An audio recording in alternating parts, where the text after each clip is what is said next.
Okay, guys, this podcast is all about documentation.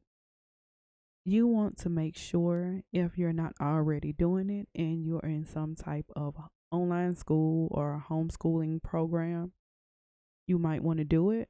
You want to get a dedicated email address just for that schooling purposes. Anything that you receive from teachers, the school, or anything, you need to make sure you have a designated email just for that.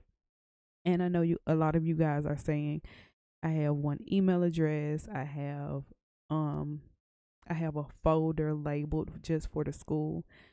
I'm going to tell you where that's a good thing and that's a bad thing. Now, it's a good thing to have different folders in your email address anyway.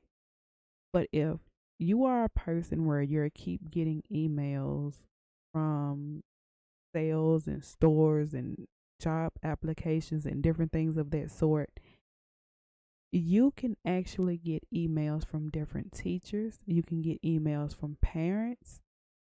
And before you know it, those emails can either be sent to spam. You can either overlook them just because you think that they are nothing and they're actually in your email, they're actually in your inbox.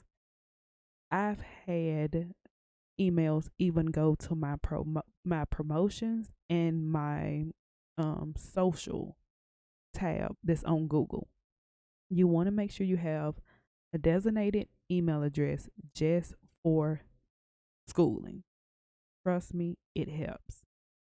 Now, when it comes to situations like you having to call the school or you waiting on some type of meeting, because I know with Connections Academy, it was this thing where every 2 weeks you had to speak with a teacher.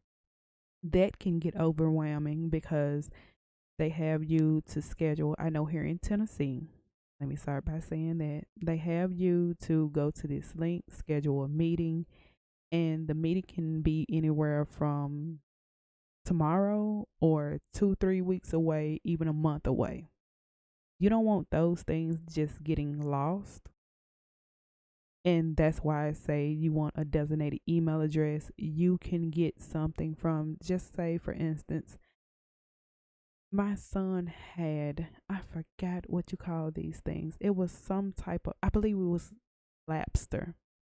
He had an email coming in and he kept missing that email. And most of the emails were going to his spam folder. And I believe the original email, like the first one, it came to his email address, but he had so many other emails that was coming to that one email address.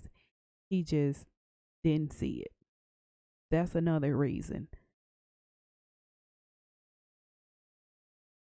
Taking notes also, whenever a teacher calls, whenever you have to call out, just say there's some type of problem going on with some type of software or someone in the classroom, or you just having to call out to the teacher. You want to have a place where you can take notes. Now, a good place or a good service I would tell you guys to use is Google. And I've been using Google for a long time. You can use, I believe it's Google Keep, and you can put different notes in there. Um, you can take down notes on Google Docs, and it can be in your Google Drive. You want to have one place for everything. Make sure you keep documentation of everything.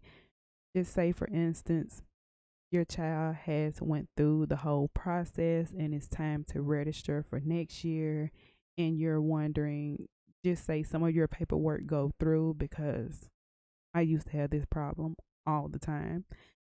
Just say some of your paperwork or all of your paperwork went through the first time. And the second time around, they're asking for something that you know you already had and you don't know what you did with it. You can have all of this stuff in one place. I know it's been a long time.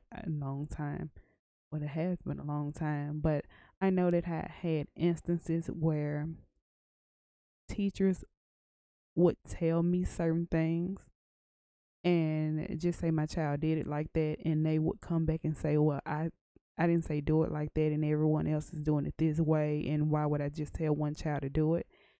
It's good to make sure you have emails for that purpose. It's just any form of documentation, make sure you keep it in one spot. When it comes to papers you have to fill out online, you want to make sure you can have those in one spot. You can take a picture of them with your phone. You can send them to your Google Drive, and you have all of those in one spot. Documentation is everything. Having a designated email address is everything. You don't want to misplace anything, misplace any information. You don't want your child falling behind just because they're missing an email and something that you should have seen and you can't see it due to all of the other emails and the clutter of sales and all that you get to come to your email address. You want to make sure you have a designated place for all documentation.